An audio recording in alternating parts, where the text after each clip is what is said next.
Muy buenos días, mi nombre es Francisco Javier Solís Arellano. Soy estudiante de la Universidad Autónoma de Querétaro. Estudio en la Facultad de Derecho en la licenciatura en Derecho. En esta ocasión les voy a hablar sobre la jurisprudencia, modo geométrico.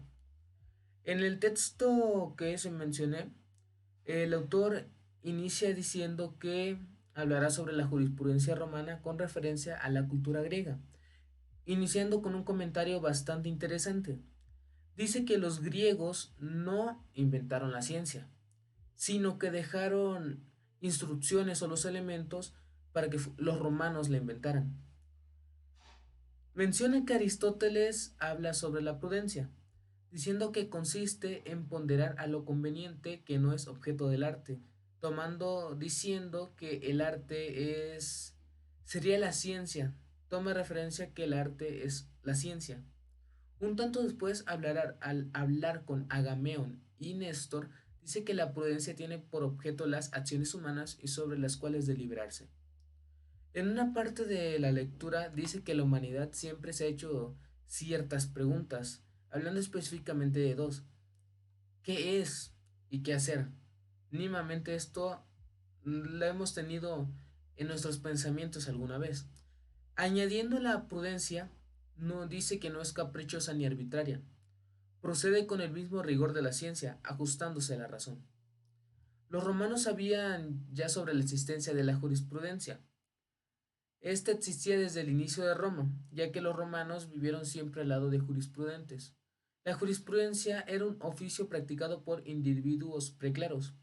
Implicó una devoción vocacional hacia el derecho y su uso requería ciertos recursos intelectivos. La jurisprudencia no nace como una ciencia. Poco a poco se va ganando el prestigio y se llega a convertir en una cuando los juristas romanos adoptan los métodos de la ciencia griega. ¿Cómo se conoce el derecho? Esta pregunta la menciona y dice que el derecho es un discurso, un lenguaje. Cambia la pregunta y dice ¿cómo se conoce el lenguaje? Dice que el lenguaje se conoce cuando se sabe qué dice. Regresando con la jurisprudencia, fue, regresando al derecho, perdón, fue la jurisprudencia lo que permite a los pontífices descubrir el derecho. El nacimiento de la jurisprudencia data del inicio de las 12 tablas, siendo su primera fase en la época pontífica. En el derecho romano arcaico, al lado de las 12 tablas, surge como una consecuencia natural.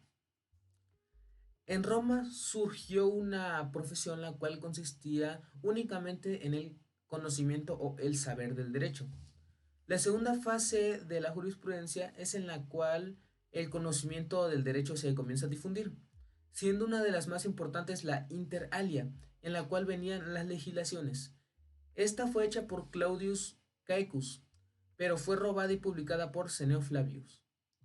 En el periodo helenístico, la jurisprudencia inició una nueva fase. Lo más impactante en este periodo fue que se transformó y se desarrolló dentro del marco de la ciencia griega, siendo Aristóteles de quien tomaron los métodos. Una vez los romanos revisaron los elementos básicos requeridos para ser considerado ciencia, convirtieron a la jurisprudencia en una. A finales del siglo III a.C., la jurisprudencia sufre una evolución. El derecho se había separado de las ramas del antiguo saber pontificio. Los nuevos juristas laicos comenzaron a diferir de sus antecesores en opiniones, y de esta forma aparecen los primeros tratados de derecho civil. La jurisprudencia comienza a construir sus propias definiciones y tomando algunas de las griegas, partiendo de la observación de un conjunto de casos individuales, siendo de esta forma cuando se comienza a construir la jurisprudencia. Cuando los primeros principios son encontrados, estos se formulan en proposiciones. Después la jurisprudencia está lista para comenzar. Las entidades del ius son entre singulares, pero esto no impide que se compartan ciertas características comunes. Suponiendo que en el conjunto ius existen entes que comparten alguna casualidad y otras que no.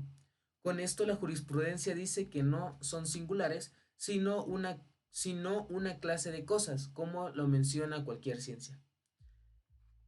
Fue todo lo que queda sobre lo dejado en la tarea. Agradezco la atención y adiós.